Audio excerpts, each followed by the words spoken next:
You know those people who are naturals at sports? They leap like gazelles and have this uncanny ability to know where the ball is going before it's thrown. Yeah, that's not me. I'm the one who huffs and puffs and occasionally trips over his own 2 feet. I mean, I was even cut from JV basketball.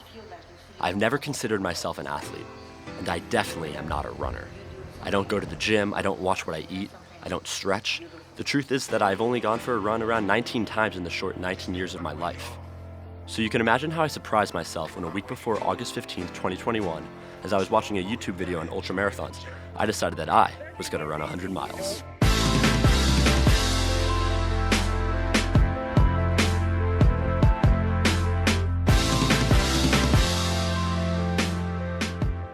Yeah, I know, one of those stories. Don't worry though, this is not one of those videos on how to increase your caloric intake or tape up your nipples before a long run, because, well, to be honest, I don't know how to do any of that. See, that's the thing with running 100 miles. It's not physical, it's mental. So almost anyone can do it. There's just 5 simple lessons to follow, and then you'll know how to run 100 miles without training.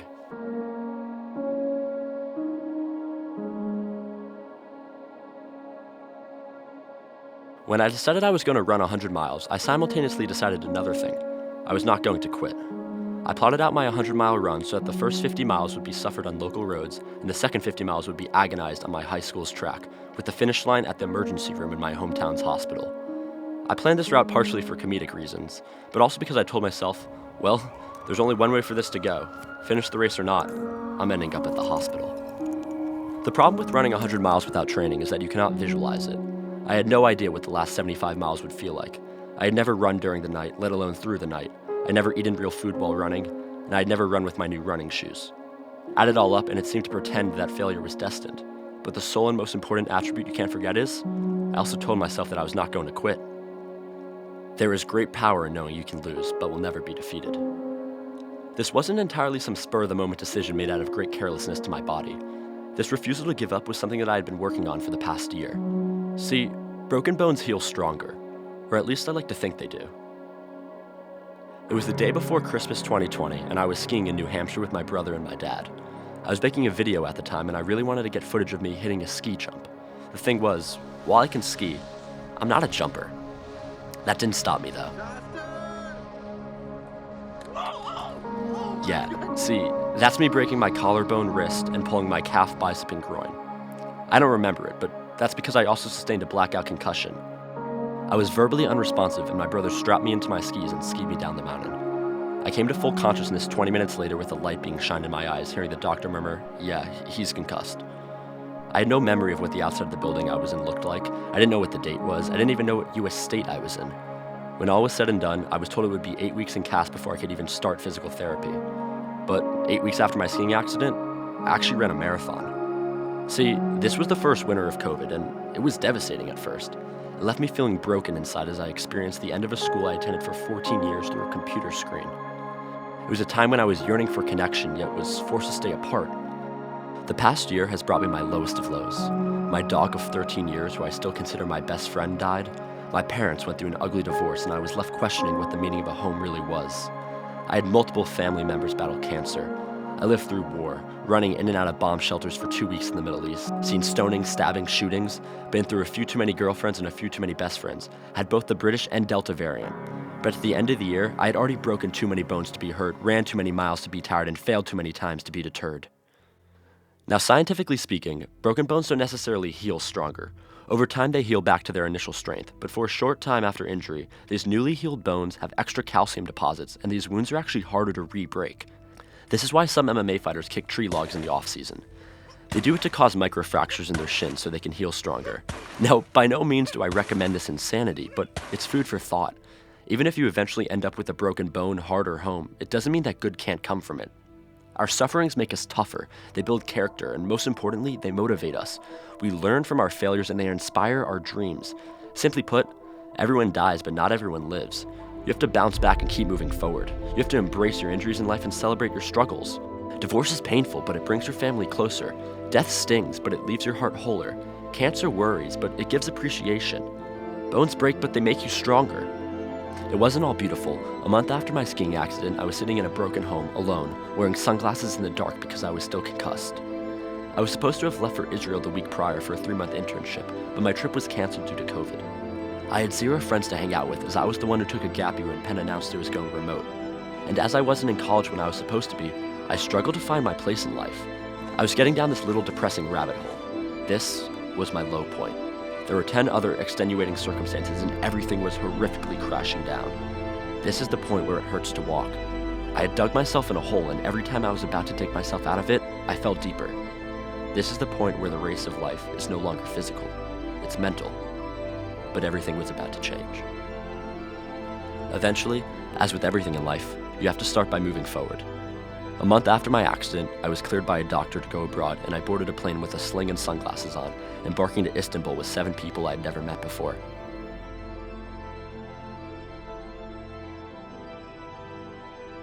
It's always those first steps that mean everything. Those first tentative moments where we commit to the unknown and trust ourselves to have the courage to weather what we set in motion. And so too, that is how I started the 100 miles, by putting one foot in front of the other.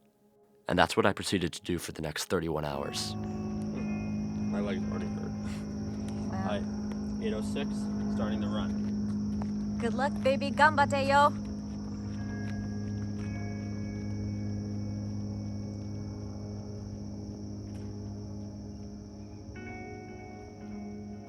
To better understand the lunacy, consider this. I'm a 3-time New York City marathoner, but it wasn't always like that. The New York City Marathon is the most popular and famous long-distance event in the world. In order to run it, you have to be 18 years old, which is verified by ID scanners at bib check-in. But 17-year-old me really wanted to run the New York City Marathon, so I got an 18-year-old fake ID. Does my unabashed confidence in trying difficult tasks in order to prove my self-worth make me somewhat of a fool? Yes, of course it does. But I didn't let my skiing accident stop me either. I didn't bother training for my first New York City Marathon and ran a sub-4-hour time, but the lesson I learned is still nonetheless the same. Sometimes you have to fake it to make it. Now let me start off by clarifying, by no means do I mean fake the race or cheat it. What I mean is that the world is often set up to not let you try the impossible. There are boundaries, there are regulations, but in order to exceed expectations, you often need to break rules. Precedent is supposed to be broken, not repeated. I'll be the first one to tell you that I'm the only one in my friend group that does not want to go to the gym on Saturday morning. I'm the one who still struggles with doing a singular push-up. But when you're told you're not good enough to get into a certain school or job and that you shouldn't apply, or that you're not good enough to make the team and you shouldn't try out, or that you shouldn't assert yourself or stand up for yourself, or that you're too young, too old, too small, too big, too tall, and sorry, but you're not what we're looking for, sometimes you just have to go out, get a fake ID, and run your marathon. When a 100-mile race doesn't exist on the specific day you want to run one, well, you create one. I arrived in Istanbul with complete strangers who would become my best friends in 6 months' time. We were a ragtag group of college kids who took a spontaneous gap year looking for some adventure. And that's where I finally found my people. Turkey. While in Cappadocia, Turkey, my friends and I heard about a phenomenal underground cave system. We arranged for a tour, but when we arrived at the entrance, the driver told us he would not guide us inside. Sometimes you have to break the rules though, so we ventured into the poorly lit cave system alone. 60 feet underground, we stumbled into a damp room with alluring reverberations. As any reasonable teenager would, we started humming and singing. This particular section of the cave echoed throughout the surrounding rooms, and soon many gathered around us. At first they stood at the perimeter and started to film, but then I reached out, shook a man's hand, and motioned for him to sit down with us. 20 people followed. We sang for them, they sang for us.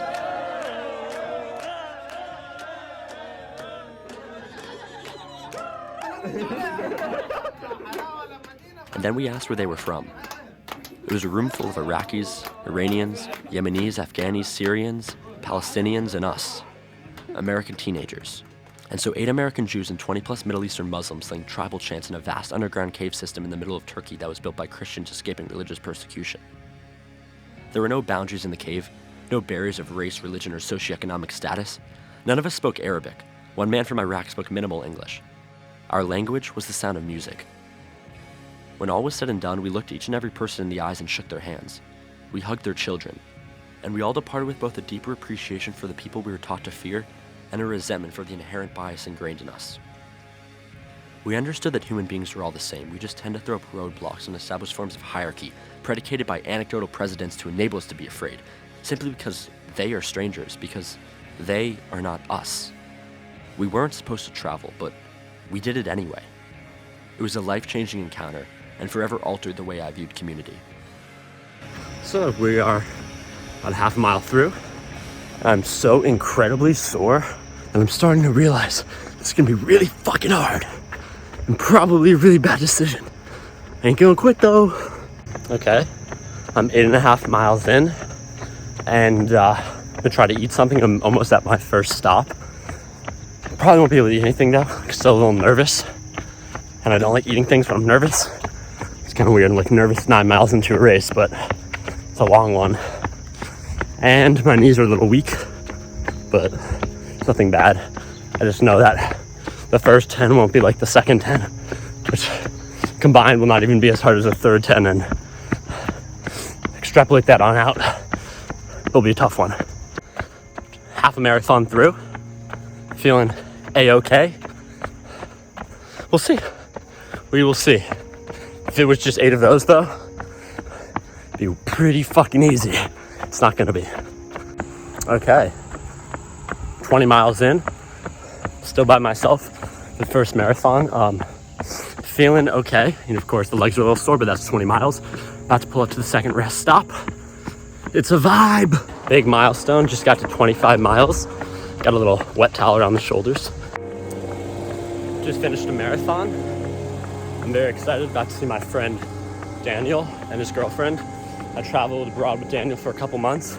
Very excited. 0.7 miles away from my third rest stop. And I feel like shit, but it's okay, we're good. Positives and negatives. We'll start with positives. Positives, legs are feeling great. Negatives, yesterday I hurt my back, and today, well, just say it's not good to run 100 miles with a hurt back. I've never broken my back, but I imagine that the pain you feel is about the pain I'm feeling. So we'll see how it is. Plagued by a sore back, but buttressed by perfect 6-degree cloudy weather, I managed to make my way through the first 50 miles with the support of my family and friends cheering me on. Despite never previously running more than a marathon distance, I set time goals the night before my 100-mile run in an effort to pace myself. I hoped to run the first 50 miles in 12 hours, and by some miraculous divine intervention of the pacing gods, I finished in 11 hours and 59 minutes. Unfortunately, even at this point my body was breaking down. During the first 14 hours of running, I only peed once despite drinking 10 waters and 6 Gatorades. In a drastic reversal of my fortune, over the next 14 hours I peed over 20 times. My body stopped processing fluids and every Gatorade went straight through me. Running ultramarathons without training is gut-wrenching. The blisters, muscle spasms, and fatigue are just the tip of the iceberg. At a certain point, however, we all have to look at ourselves in the mirror and recognize that the pain that stares back at us is the exterior facade of the person we can be. The person sitting across from us in the cave isn't our enemy. And so, I kept moving forward. It's a weird paradox because running 100 miles is an absolutely horrendous thing to put your body through, but an absolutely amazing thing to put your mind through. Sometimes you have to bring yourself to the extreme. You have to be put out of your comfort zone. You have to bend the rules, break the laws. You have to be scared and know there's a chance it might all go to hell when you use your fake ID. Change is scary. I used to have extreme anxiety about change. As a young child in elementary school, I used to have the urge to go to the bathroom before every change in the classroom so I could calm my nerves before entering a new environment. Math room, reading room, gym room, music room. I made my parents say goodnight to me 64 times before I went to bed, because 8-year-old me thought that they would die if they didn't. But once I realized that not everything had a life and death impact, I became willing to risk the small things more. I walked into the Turkish cave, I hit the ski jump, I ran the marathon. I did it because I knew that I'd be a winner if I took a step forward in the first place. At mile 50, I was struggling. After 12 hours of running, I was only halfway done and already the most tired I'd ever been. And that's probably why the most common mile to quit a 100-mile race is at mile 50. Eventually in life, we're all going to be at mile 50. It's going to hurt like hell. And that's when we have to decide to keep pushing forward or quit. Because when the going gets tough, we have a choice. And we have to choose to keep moving.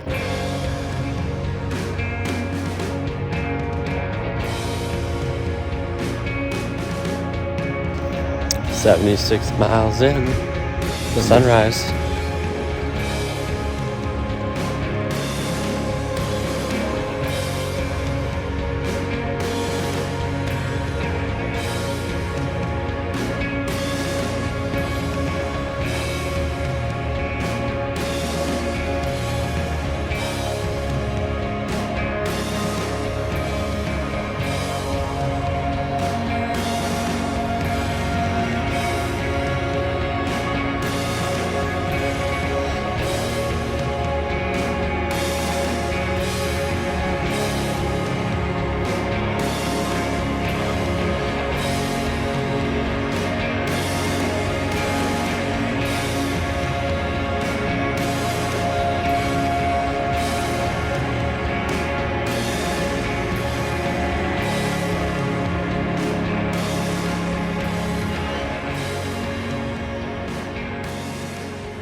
I used to sleep with my contacts in.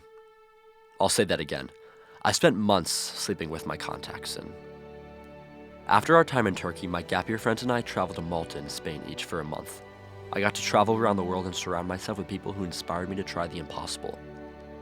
But 3 months later, I found myself under the barrage of 300 missiles launched towards my apartment in Tel Aviv at 3 a.m. I once again thought about being in that cave. I have no doubt that my Palestinian friend looks at his watch in fear just as I look at mine at 2:59, knowing that hundreds of missiles would be launched at us in less than a minute. There's a commonality amongst all those suffering. We were all just sharing a small room in a big scary cave and trying our best to communicate through our different languages. What I've learned from my struggles, triumphs, and travels over the past year is that we need community, even when it seems unfeasible, because no one should need to sleep with their contacts in so they can have sight when the missiles fall. There are lessons to be learned in a Turkish cave. We need to reach out and shake each other's hands, even if we don't speak the same language, because the most mundane of changes can create ripples that can transform us all. If we can create communities across borders, if we can create connections when the world would tell us otherwise, if we can approach each stranger we encounter as a friend we haven't met before, well then, we have the ability to create a world that allows us all to thrive. If we do all that, I am confident that our broken bones will heal, stronger than ever. I'm grateful for COVID. It gave me the best year of my life. The past year has been a gift of struggle, mayhem, and joy. I've woken up, looked around, and been in Bosnia and Herzegovina. I drove a tuk-tuk in a remote village in Egypt. I interviewed the former Prime Minister of Croatia over Zoom whilst in a wet bathing suit streaming on the Wi-Fi of a $9 a night hostel room. I've had the FaceTime with my mom where I tell her not to be scared because the bus that blew up was 2 miles away, and that's pretty far. I got to travel around the world. I had the opportunity to co-found a mental health startup for adolescents with 2 of my best friends at Stanford. I was fortunate enough to be able to live in 6 different countries, each for over a month. I skydived, scuba dived, and bungee jumped. COVID felt like being thrown into the water with handcuffs on and having to teach myself how to swim time and time again. The thing is, I love swimming. It takes a village to run 100 miles. I was blessed to surround myself with people who pushed me farther than I could ever dream. And over the course of my gap year, I saw how we can be blessed with the family we come from and the family we create for ourselves. Family is not determined by blood, but who you bleed for. The problem with distance after mile 50 is that it's not linear, it's exponential, so having a support team helps. Over the course of the race, my family and friends set up 10 different checkpoints to cheer me on, replenish my supplies, and give me a much-needed hug. My mom bought street chalk and wrote, "Run, Harry," and "Go, Boo Bear" on the roads I ran throughout my town.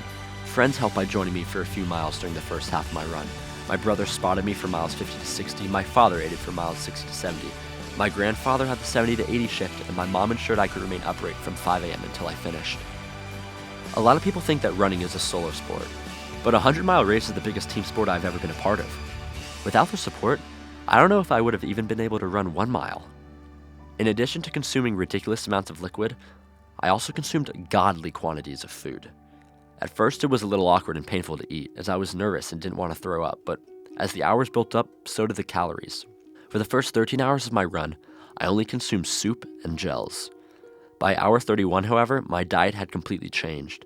By the end, I ate 2 entire liters of matzo ball soup with noodles, a fillet of salmon with sushi rice, pierogies with caramelized onions, a grilled cheese, which I spit out, more sushi rice, 2 slices of pizza, a Buddha bowl, an egg and cheese sandwich with 2 hash browns and avocados, 2 bananas, and 48 Cliff gel blocks, which by itself is 1,600 calories and almost 200 grams of sugar. The first few miles saw strained muscles, which I triumphed through. The middle mile saw a strained mind, which I persevered through. But the final mile saw a strained soul. The second 50 miles were the most difficult hours of my life.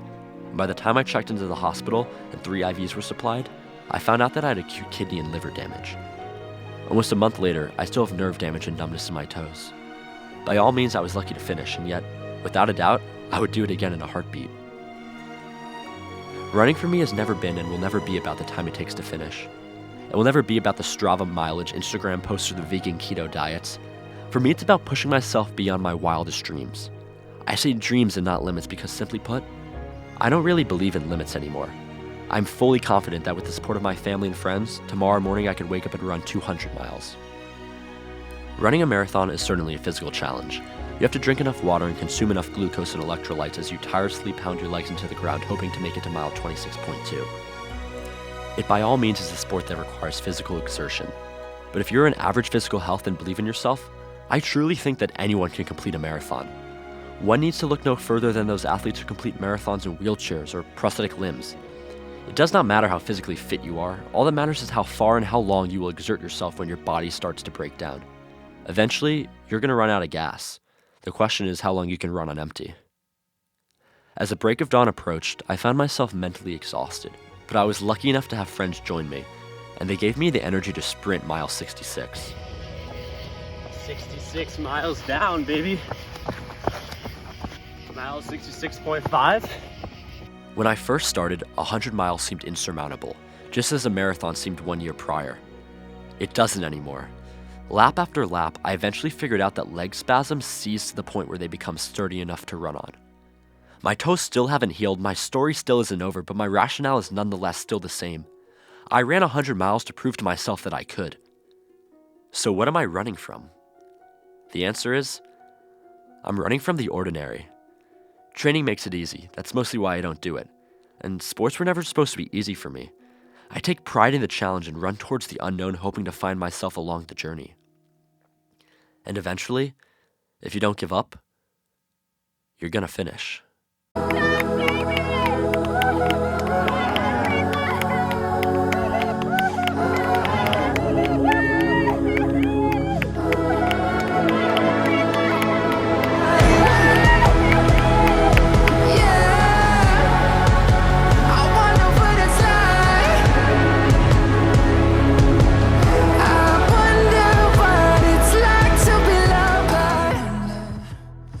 Meet Ed.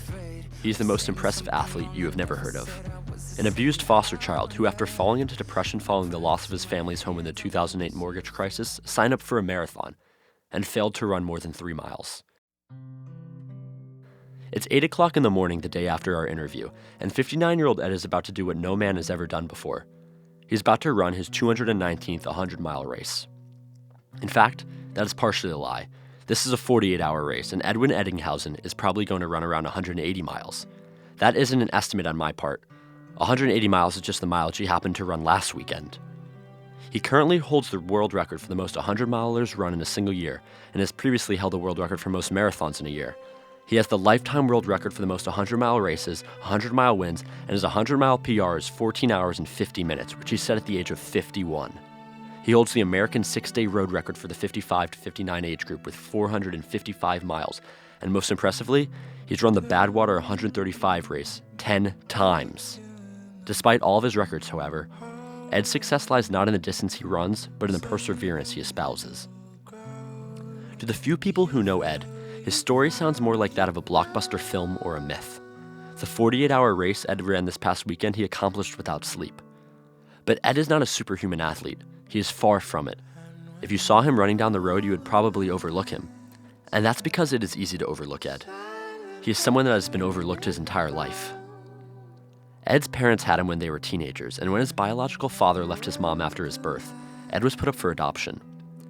His birth name was Edwin Marion Richardson Jr., and he was named as a successor to a father who abandoned him. I was actually a foster child from the age of 7 months old on, and then one of the foster homes I was in adopted me when I was 12.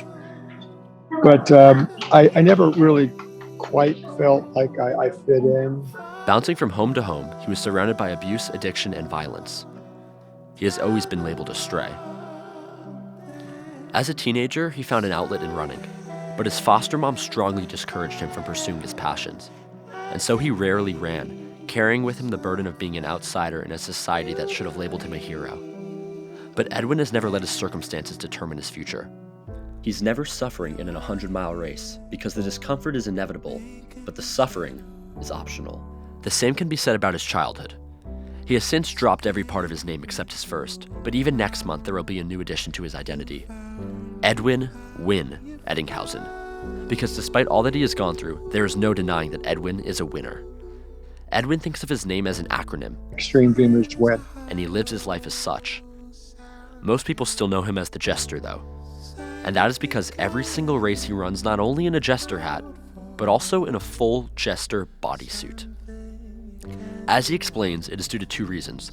The first relating to the history of the Jester. If you know the history of the Jester back in the Renaissance days, the Jester was the only individual that could become a part of the royal court without being born into it as a blue blood. The Jester had to scratch and claw his way into that court, and the Jester was also the only person that could get away with telling the king and queen what they needed to hear, but he did it with just the right panache and a little bit of humor. So he was really the liaison between the common man and the royal court. And now, sometimes the Jester went a bit too far and lost his head, so they had to really know what they were doing. Ed was not born into privilege and grew up very poor, but he pushed his way into ultra-running royalty through his conviction. And so it just is something that just reminds me, always stay humble and stay grounded, and remember that it's really not that big of a deal.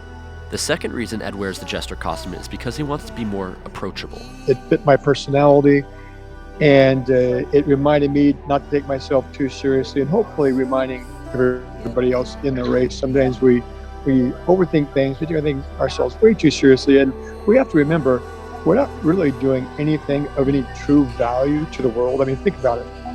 We're just running in circles. What does that really accomplish? Are we curing cancer? Are we solving world hunger? And not really. No, that doesn't mean it doesn't have value. It certainly has value, but we need to have the right perspective, I feel.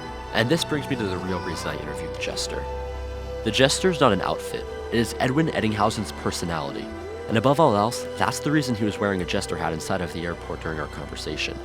The changing of his name might seem a little off to some people, but I believe the rationale isn't so far-fetched from the reason Arthur Fleck prefers to go by the Joker. What's the point of a name when the meaning behind it has abandoned you? Just as the Joker before him, the Jester is no longer his past self. He has struggled with his identity his entire life and has never settled for other people's expectations. And so after running 100 miles, the Jester immediately turns back around and starts running in the opposite direction to help bring his fellow runners to the finish. And that is what Ed does, not once or twice, but during every single one of his races. It doesn't matter the distance or how exhausted he is. After every race he finishes, the Jester retraces his steps to shepherd in all the other runners, even if it's dozens of hours after he personally finishes. He invests his time in the people around him and provides the very moral support that he never had growing up, all whilst in pursuit of his own lofty goals. The lesson is that an investment in others can indeed be self-serving at the same time. By investing in others, the Jester is able to run farther than the world thought was humanly possible. Whenever he helps someone else get to the finish line, Ed actually thinks of it as his own personal win. He embodies the concept of paying it forward, and he tries to take as many people to the finish line with him as he can. Unlike almost every other elite athlete in the world, Edwin shares his wins. There's a reason why he has the world record for the most 100-mile ultramarathon first-place ties. Because he frequently stops before he's about to cross the finish line and turns back to bring the second-place runner to the finish line so that they can finish together and share the victory. I've never before seen a race winner wait for and cheer in every single last runner. Nor have I ever heard of an ultramarathoner turning around at the finish line only to end up running another 100 miles. But that's just Ed. As he proudly embraces, he is king of the mofos. That stands for Misfit, all ball, freaky outcast in his book, and he is their fearless leader. You can't go far if you let other people prevent you from moving forward. And Edwin didn't move far for the first half of his life, but it is clearly the second half which will define his already inimitable legacy. You learn a lot in the first half of an ultramarathon because it takes everything out of you. It drains your energy. But it is your resilience in the second half which determines your outcome. Anyone can be dealt a bad hand in life. Everyone trips in the opening mile. Ed had made incredibly risky financial investments that blew up in 2008, resulting in the loss of almost everything he and his family had owned. But it's not about the fall, only about how quickly you get back up and how hard you're willing to push when the going gets tough. Losing everything forced him to be on the move again, this time at the age of 46. And through it all, he found running. He's a case study not only for his athletic feats, but for his compassion and perseverance. He is the most interesting man the world has never heard of, the Eliud Kipchoge of long-distance running, who has 1,900 followers on Instagram while following 3,300 people. And he's the most inspirational person I've ever met. Half of Edwin's success lies in his upbringing. Sometimes you have to be put out of your comfort zone in order to learn that you're capable of so much more than you can even imagine. His difficult childhood developed his perseverance and enabled him to dream big. At first, he used ultramarathons to run away from his troubles, but now he uses them to fill the void and inspire others. And that's the thing with Edwin. At this point, it's all good. And that's my attitude in every aspect of running hundreds. It's all good. Everything that happens, all is good. The other half of Edwin's success lies in how he reframes the world. He has developed selective runner's amnesia and has reprogrammed his brain to modify all the negatives in his life into positives. There's no failure. It's only a failure if you allow it to be, but it could be something that you can learn from. Excuses don't exist in the life of the Jester. Age is just a number, and accountability is more than just a mindset. Ever upward and onward, which basically, people have used the term onward and upward, but I say ever upward and onward because it reminds me of when I fall in a race, and I took a Superman fall this last weekend, got a big, nasty scrape on my knee. But, upward and then on. When you fall down, just get up and move on. Note the ever. The mindset doesn't falter after a really tough fall or a few hundred miles. He approaches life with infinite jest. There have been countless setbacks over the years, but pain just pushes the Jester forward. This past May, one of Ed's best friends suddenly passed away. It was a friend who would often drive Ed to ultramarathons and cheer him on in his signature blue flannel jacket. Since his passing, there's been a new addition to the Jester outfit. On top of the already colorful full long-sleeve costume, Ed now brandishes his friend's blue button-down flannel jacket, the very same flannel Ed was wearing when we spoke at the airport, and the very same jacket he wore during Badwater 135 earlier this year. Yes, you were hearing that correctly. 59-year-old Ed ran the toughest race in the world 5 months ago, not only in a full Jester bodysuit, but also in his dead best friend's blue flannel jacket. That is 135 miles in 120-degree weather through the hottest point of Death Valley during the peak full moon heat season of July. And since his friend passed away in May, he has won 11 100-milers in that same blue flannel jacket, still turning around at the end of every single race to help people finish. Is Ed a little crazy? Yes, of course he is. But is being a little crazy a bad thing? I would argue absolutely not. Floyd Mayweather might be harder to knock down, Usain Bolt might be faster, and David Goggins might be stronger. But it is important to know that there is no way in hell any of those guys could run Badwater 135 in a blue flannel jacket. The Jester's story is not that of a world record holder or that of a celebrity athlete. It is the story of a fighter, a pull yourself up by the bootstraps story of someone who beat the odds and a runner who does everything in his power to enable others to defy the odds as well. His scars have never defined him, not the ones from his schizophrenic biological mother, nor the ones from the foster parents who starved him. Behind the mileage, the blue flannel, the colorful hat, and the nylon tights is an unassuming middle-aged man who will not openly tell you that he casually runs ultramarathons on the weekend. For humble Ed will tell you that he is no more of a Jester than anyone else, and that is because he fundamentally believes that the Jester is in all of us. Ed simply serves as the Jester's embodiment so that he can be a bridge to the rest of us mere commoners. There's an old fable about two brothers raised by an alcoholic father. One struggled throughout life and grew up to be an alcoholic. The other never drank and became a successful businessman. When asked, "Why are you the way you are?" they both replied, "Oh, well, that's an easy one. I watched my father." If I can do it, you can do it too. Even if you are one of the misfit all-ball freaky outcasts, hey, you're my people. You're who I relate to. It is easy to count the Jester out of the race before it begins. It's even easier to point out and laugh at him. But I would argue that behind the costume there is a man much more worthy of a crown than the king. I ended my conversation with the Jester by taking a step back and asking him, "When will you know it's your last race?" Ed paused for a moment to reflect, and a somber look overtook his face for the first time in over an hour. When I'm being buried and I'm in my casket, at that point, I guess I would have lost the race of life. Obviously, I'll get slower and slower. I don't see there being an end point to what I'm doing. His facial expression returned to its normal gleeful state. He plans on running 60 100-milers next year and over 700 100-milers by the time he turns 100. Nothing has ever stopped Edwin, and I honestly don't think anything ever will. Alas, poor Yorick, a man of infinite jest. Dream big, believe bigger, and turn the impossible into I'm possible.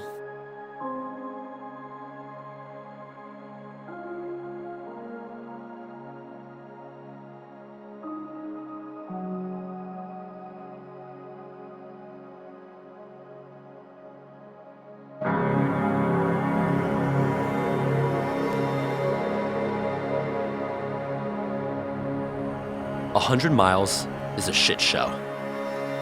We search for ourselves in an endless abyss, pulling ourselves up from the bootstraps one step at a time. We don't find peace in the run, We find it in ourselves. We don't take no for an answer, we provide the solution. We are mean, scrappy, ragtag fighters who are too darn stupid to know when to give up. We are the common man, the jester, the gappier, the too fat to run, so I'm gonna walk this bitch. We're the screw your feelings, this one's for me. The age is just a number and you can't tell me my limits, so I'm gonna keep on moving. We are the 110% isn't enough, but if you get 1% better every day, compounding interest will keep you in your prime. We are the run if you can, walk if you must, crawl if you have to's. The repulsive human beings who choose blisters and self-urination over watching football on a Sunday. We're the ones who are willing to risk death in order to force us to start living. We are trailblazers, survivors, hardworking, reckless fools, and we are fucking crazy. We're the ones who wake up earlier, go to bed later. We're the grinders, the criers, the ones who eat shin splints for breakfast. We're the unhinged, the unstable, the nutty, wild lunatics with the headlamp on the highway at night. We're the ones who get lost running the barren streets while trying to be found. The lovers, the haters, the perseverers. Some people call it 100 miles. Most people call us runners. But we call it life. Because we're really just you. I didn't end up finishing my 100 miles at the hospital. I decided to finish at the track with my friends and family because I had surprisingly never felt better than at mile 99. Since I finished, 100 miles has started to embody something much larger than I had previously thought a race ever could. Running was never about the distance, but my most recent run seemed to personify a more grandiose model. This far-fetched idea of running 100 miles has always been evolving. It is synonymous with my current goal or challenge. Simply put, 100 miles is not a defined distance. It is a never-ending aspiration to push my body to its extremes, grind creativity from my every last fiber, and accomplish something exceptional along the journey in the hope of one day positively contributing to something bigger. Something way bigger than 100 miles. I don't know much. I'm just a reckless teenager who ran without training. But I do know that everyone's 100 miles is different. It might be a triathlon or getting a great job or being accepted into an amazing college, but only you can decide what your 100 miles is, and only you can do it. For me, the 100 miles felt emblematic of my entire gap year. It was a journey. At first, it was disappointing. At times, it was painful. There were countless setbacks. There were moments of awe and inspiration. There were tears of sadness and tears of joy. But in the end, I wouldn't change it for the world. I put my body through what I thought was impossible. I did what I was told couldn't be done. Who the hell just meets 7 strangers in Istanbul in the middle of COVID and goes on to spend 6 months with them? Just because it didn't go according to plan didn't mean that it went wrong. And so at mile 65, as day transformed to night, I started to run with my eyes closed. With lanterns spaced around the interior of the track every 20 meters, I would be able to see the faintest of light through my closed eyelids, allowing me to stay on course as I trudged on limping. From all my tribulations, what I learned is that 20 hours into a run, if you start to see light in darkness, maybe the run isn't what you're actually looking for. And that is my why. It doesn't matter what diet you're on. It doesn't matter if you are athletic or whatever that means in the first place. And it definitely doesn't matter if you're the minimum age mandated to participate. For there's great glory in anguish, great magic in misery, and great strength in pain. So I'm gonna keep running. Just don't call me a runner. First time running since the 100 miles, so it's been about 3 months and I'm gonna run another marathon. I said it before and I'll say it again. Life moves pretty fast. You don't stop and look around once in a while, you could miss